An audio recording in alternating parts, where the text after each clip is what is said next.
Stories and show you a side of them the world has not yet seen. I'm Ryan Seacrest with The Wanted. I'm glad you came.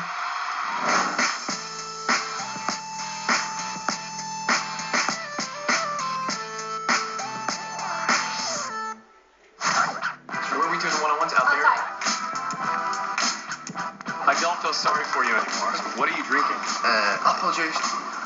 Ah, that's the best kind of apple. Give you the entire mountain and a view of the whole city. We are the highest up as well. All right, so let's get started, yeah? We are here in the Hollywood Hills at the home of The Wanted, where they're shooting their series, The Wanted Life. But before we get started, Nathan, I want to address a more serious issue, and that is what's going on with your throat. Can you tell us a little bit about the condition that you've got? It's just basically not really there at the moment.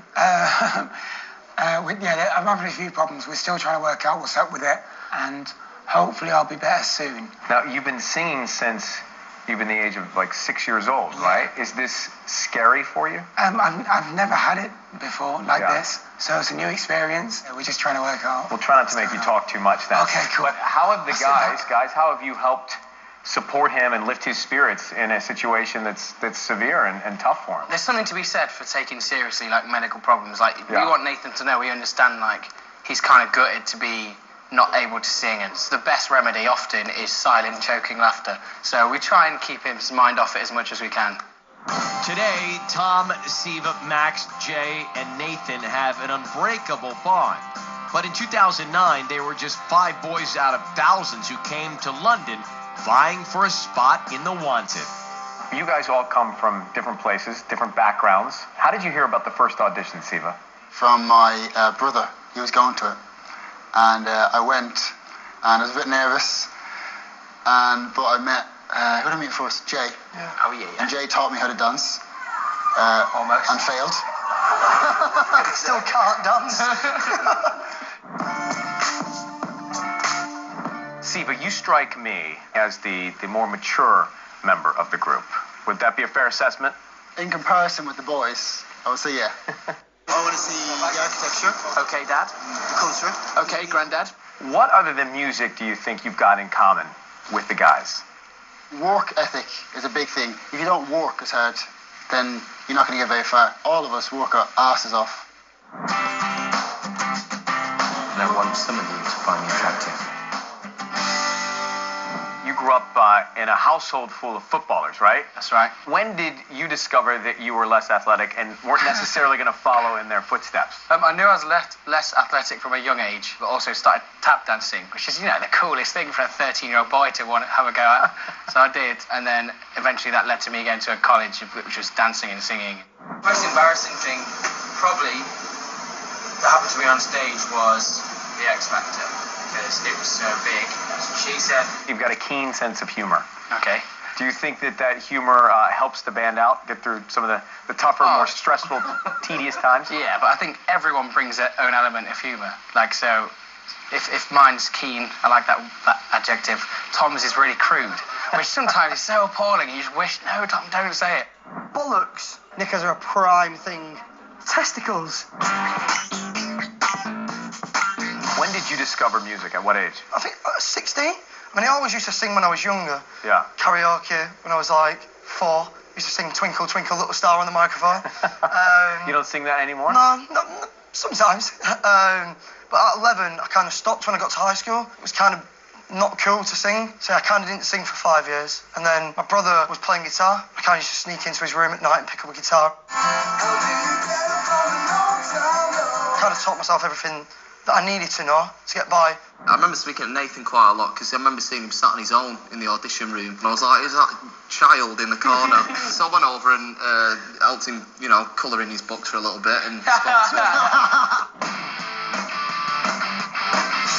What was that like being 16 amongst guys who were 3 to 5 years older than you? It was tough. There was moments where I'm sure they were the same. Like, how can I work with a 16-year-old? And I was like, how can I work with 21-year-olds? And they were crazy at the time as well.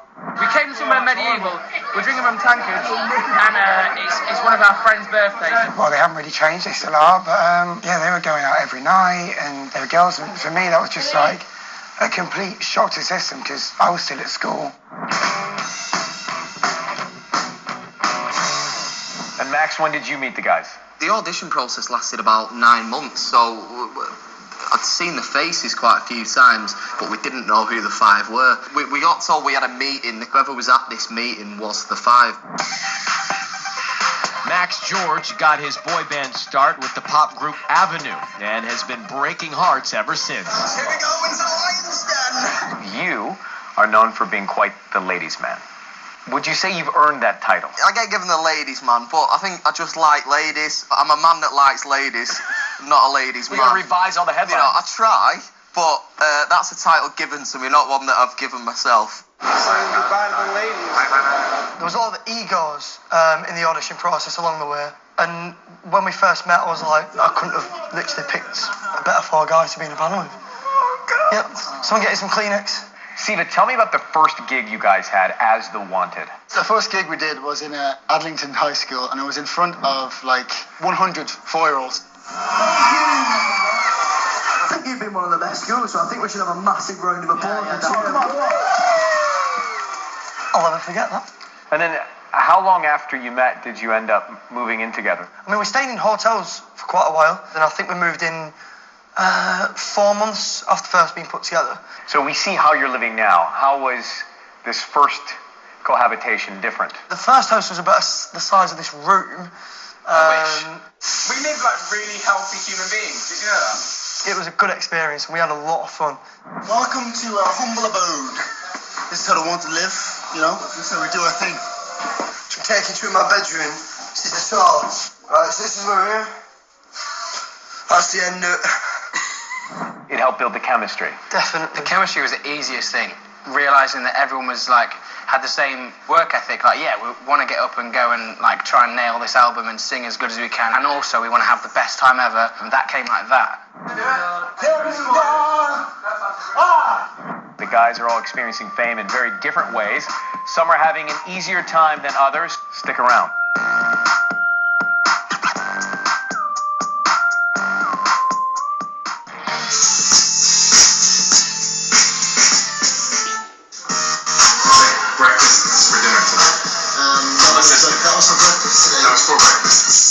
Back inside with the boys, and I got a tour earlier of the house, and I got to see the kitchen, which was not so neat. What was this? That was poached eggs. Of course it was. Is anyone hungry? Want some stew? Who cooks? You guys cook? Yeah. Okay, Nathan, you cook. You're a good cook. Nathan does not cook. Does not cook. I think I've seen Tom has been really active at cooking. What have you made? Spaghetti bolognese is my What's your trademark. specialty? It's your go-to? 5 of you guys in the band. 5 equals, but 5 egos nonetheless. If I were to ask all the guys who's the leader of the group, I think they would say you. I think everyone plays a role. One of us says, this is our UK #1 single, all time long acoustic vibe. We got it. I like to take a lead in terms of like business and stuff. I think one person has to step up and do that, and late night phone calls with lawyers and making sure everything's done right, and it's something that I kind of want to do. A bit more confidence on that dark. Be left alone in the dark. What are some things that have been lost in translation here, being in the States for you guys? Anything, Siva? I think people don't understand our accents very well. What you're saying? Yeah. Did you understand that? I did. Okay, cool. I think it's more of a problem with me and Tom. But as regards to... Don't bring me into it. I like the British accent. That's real cute. Can you say something? Say like I. What? Can you say I want to have sex with you, Chelsea? Oh, come on. I just want to hear your accent. I want to have sex with you, Chelsea. Fans had no problems understanding the boys when they released their first single in 2010. It's our single. Look what you get inside. I want to post up. The song, All Time Low, went straight to #1.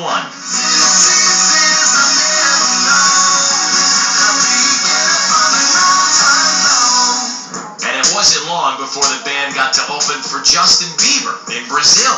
There he is. Big man himself. I think when we saw the Bieber fans in the thousands was just different altogether, just different level. The Bieber connection paid off when the Wanted signed with Justin's manager, Scooter Braun, who engineered the band's push into North America.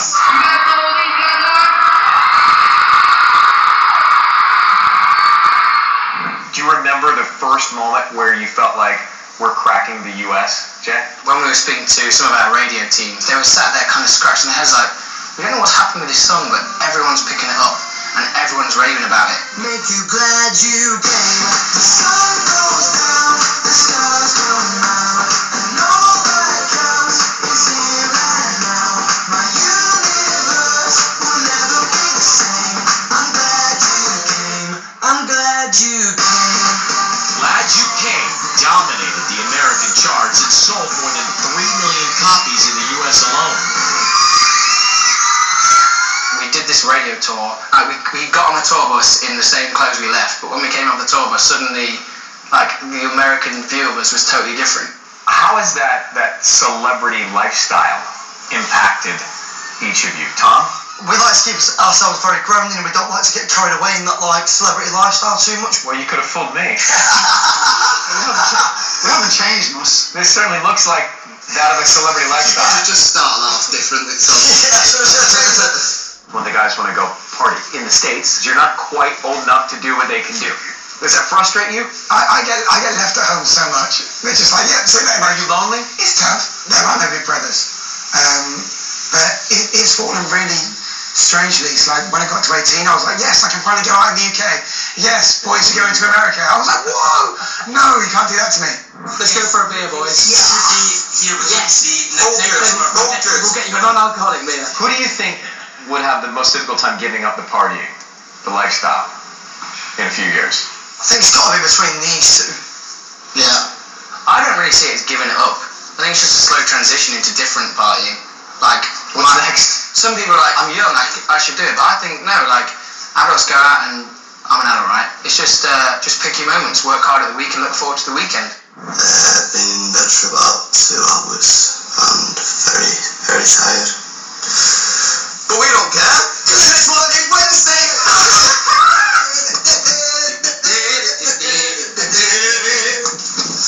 It's Wednesday! You have a chance to really engage with your fans on social media, and I know you guys do that, and it's important to you. As a matter of fact, you invited some fans here to the house not too long ago to get a chance to meet you. Why is it important to have that kind of intimate interaction with the fans? Max? Everything that we get, we owe it to them in terms of our music career, because they're the ones that came along when nobody knew who we were and stuck with us. We felt that if we actually brought them into our actual world that nobody sees, that might actually be an extra special, to actually have them in our own home and sit with us and spend real time in our real world, and the fact that we wanted to show off our new home.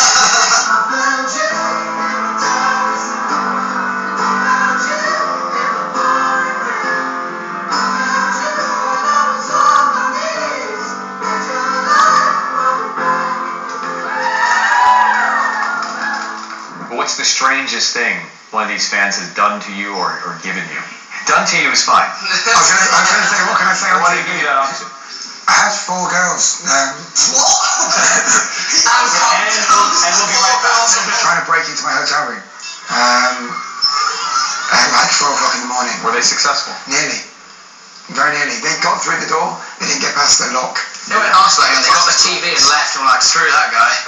This TV is huge. They saw it as me and they're like, oh damn, I thought it was Max's room. You're very close to your mom, right? Yeah. You lived at home recently? Well, I still live at home now. Has your mom seen some of the stories that are in the tabloids here? Yeah, I think so. What does she say about it? She sort of tuts at me a little bit, but then she likes it. Say? Like she'll do this little tut like, and then I'm like, oh come on, mum, you know it's not all true. Like there's details that aren't true. Beyond the romances, what do you want people to discover or learn about you, or hope they will once they see this show? First of all, I hope that people don't think that I'm a bad person, you know. I do try and make people happy as much as I can. I'm probably not as loud and brash and in your face as people might think. Some stars take themselves seriously. Do you? Collectively, as a plural, I don't think we do. I think we take our job seriously, but I think most British people don't. I think confidence is almost like not a nice thing to have, even though coming out, it is. You should be proud of things that you've done. Right. I think that's just What are you most proud of that you've done? Got in the Wanted, the greatest band of all time. And now you just want to stay in. Yeah, this is it. Like, when this ends, oh crap, I'm going to be working in some grocery store with my album on. Like, this used to be popular, kids. 5 20-something pop stars living in a swanky Hollywood Hills house. Find out if the cameras make them even wilder. Plus, the guys reveal their celebrity crushes and the American food they can't resist. Answers from the Wanted coming up next.